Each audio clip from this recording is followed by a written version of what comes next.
exceeding the speed limit. Please drive carefully. Does hybrid version of Tank 300 drive any differently from the petrol model that we have reviewed in the past, that I was quite a big fan of, but not enough of a fan to buy one for myself? Welcome back to the channel, everyone. I'm Dimitri and this is Value Cars Australia, and I'm sitting in this lovely Tank 300 HEV hybrid model. Brand new car given to me by my friends from Ride GWM or GWM Ride, whichever way you want to put these two letters. Lovely people who have Tank HEV and normal petrol tank in stock. You can check out if you are in Sydney Ride area. So let's talk about this. This is a top of the range ultra model with the sunroof, with these leather insets everywhere, with everything imaginable that the top of the range Tank 300 comes, as well as being a hybrid vehicle. So what does it mean? Well, it means that it will potentially save you some petrol. That's all it means, really, to be honest with you. And we're not going to speculate of how much petrol exactly it's going to save you, simply because I have had only like about half an hour with this car. So there is absolutely no chance that I can speculate on these issues. But you let me know if you have some kind of proven facts of comparing both petrol and HEV. It would be interesting for me and the rest of the audience of this channel. Before I continue telling you about my experience, and we are going for a test drive, I am going to be talking to you during the test drive of this lovely tank, and tell you on the spot of how I feel. I would like to thank the sponsors of this channel, Into the AM, the talented graphic design team, the ones that reached out to me and said, Dimitri, you have good videos and you need to look better in them. Thank you, my friends. And they sent me a bunch of these lovely graphic print t-shirts to wear, and I'm very happy to show them off with you with my active lifestyle. They fit right in, they are right up my alley. They have a ton of different designs, and there is a 10% discount code link for you in the description of this video in case you would like to support the channel and get yourself a few nice tees. Why wouldn't you? Why wouldn't you do that? All right, back to Tank 300. As you know, I'm a big fan of Tank 300, but there was just not enough interior space, especially at the back, for me to buy one for myself. That's ultimately why I looked the other way at some point and went and bought Subaru Outback 2023, because I like to camp inside of the vehicle. And Subaru Outback has a ton of space there at the back, which Tank doesn't. And I don't do four-wheel driving per se, off-roading per se, to justify this purchase. So that was me. And that is me talking even about a petrol tank, which was about 47,000 Australian dollars. Cheap, let's call it cheap. It was like 3 grand cheaper than my Subaru Outback, okay? This, however, costs 61,000 Australian dollars at the moment of recording of this video. Hybrid, top of the range. Is it worth it? It's very quiet. The central computer is doing a good job of highlighting to me the parked cars on the sides. You may not see it on the screen right now there. Well, you probably won't. Just take my word for it. It's nice. The software seems definitely updated compared to certainly my Haval H6. System suspend work due to degradation. Okay. It spoke to me. It speaks! It speaks, my friends! Steering itself, however, again, compared to my Subaru Outback, is very light. And I personally love it. I love the light steering. The lighter the steering, I know everyone is different, and I know it has adjustable modes and stuff. Kilometers per hour. You are exceeding the speed limit. Oh, am I exceeding the speed limit?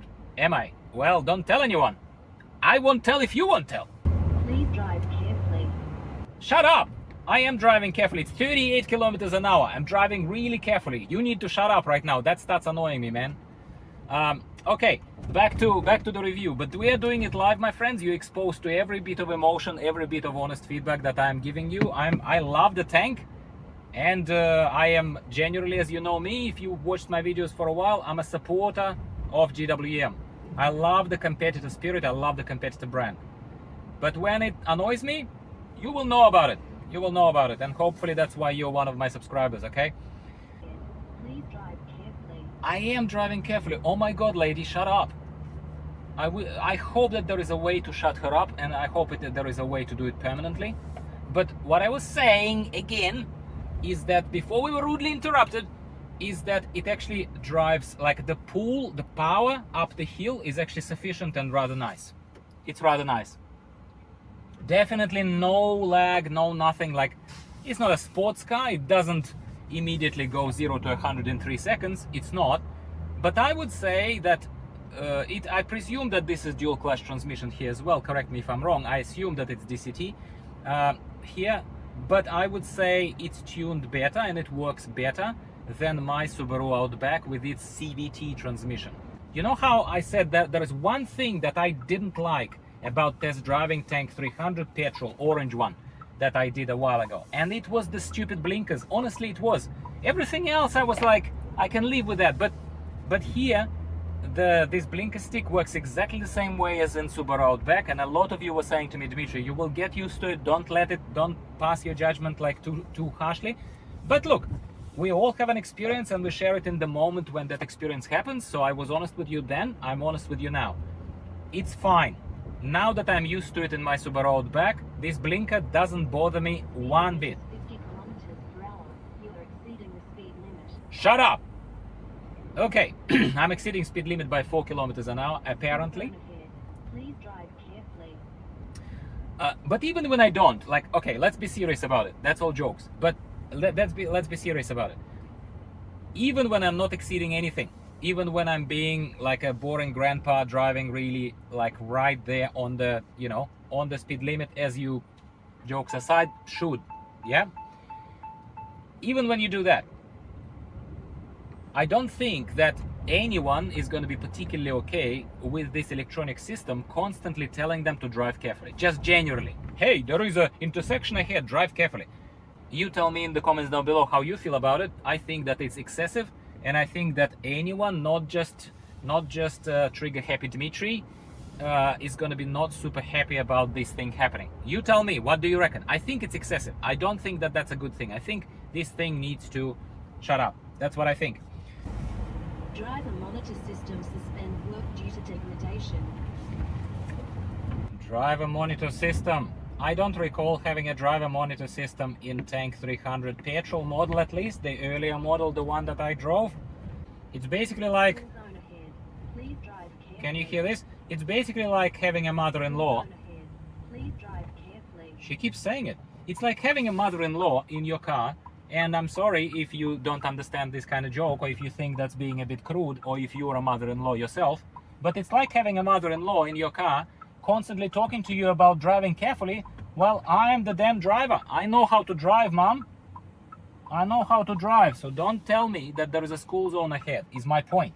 What these systems don't seem to understand and take into account is the human factor. Everything is becoming more robotic, for the lack of a better word, if you forgive that kind of analogy. What I mean by that? I mean by that is the fact that it thinks that, technically speaking, it ticked the box of telling me something 3 times, right? But it completely detaches from the human element of the fact that it annoys me or distracts me, even just purely distracts me and makes me less alert on the road normally, organically, as a good driver I would have. That is my thought on this. But yeah, I think that actually comparing it to having a mother-in-law who tells you constantly to be careful and look ahead and look right and look left, that's a very accurate comparison, very accurate analogy I'm going to stand by. Is it different from petrol? Does it drive different from a petrol model? Yes, a little bit. It does drive differently. Perhaps I notice some slight difference in the power, in the pulling power at the low speeds, under 50, under 60, let's say, kilometers an hour. I haven't test driven petrol recently enough for me to precisely tell you just how much of a difference, but there is some. And this power is pleasant. You feel like it's a much stronger, heavy vehicle that even nominally with a 2-liter turbo petrol engine, it seems to be doing kind of better for this weight category, for this big box on wheels. It seems to be doing better than you would expect it to. And perhaps that's thanks to the hybrid-enabled drivetrain. You tell me if you're a mechanic more than I am. I'm all ears. I'm all ears. So that's the pleasant part.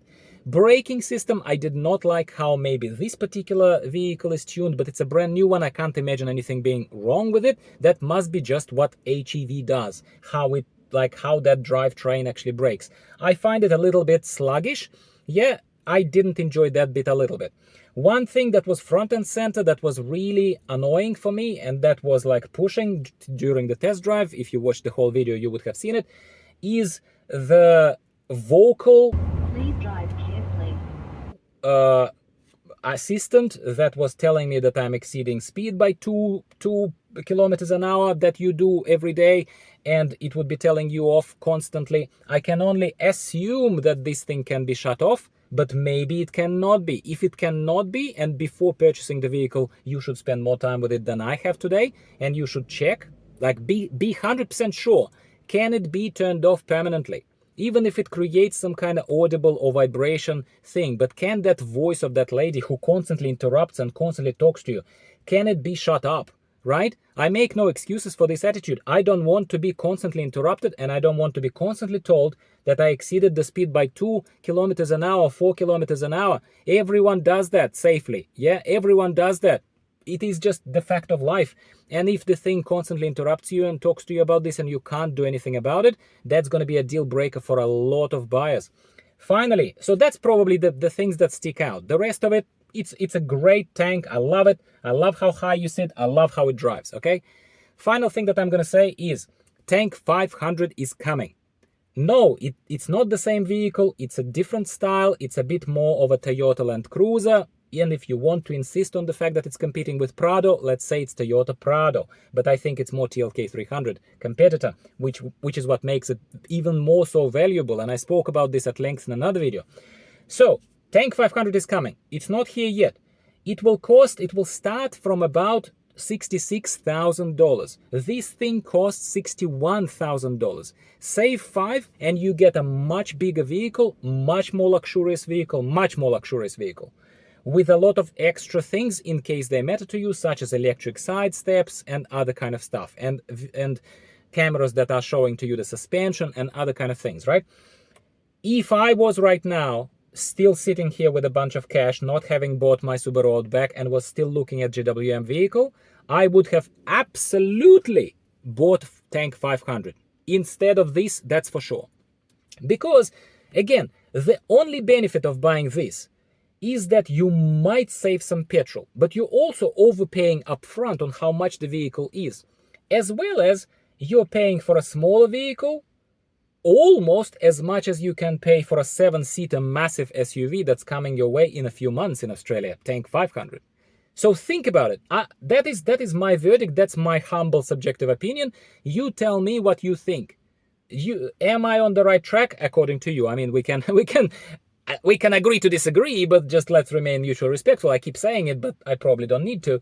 I think HEV model, this one, pushes it too high into the price category, again losing value, which is why it doesn't meet the Dimitri's check of value car. Is it a value car? I don't think so. Is it a nice car? Yes, it's a nice car. GWM, calm down, dealers. It's a good vehicle for a person who has extra cash, who doesn't care, who wants HEV for some reason, right? Well, exactly how much petrol it's saving remains to be seen. Does it drive nicely? Yes.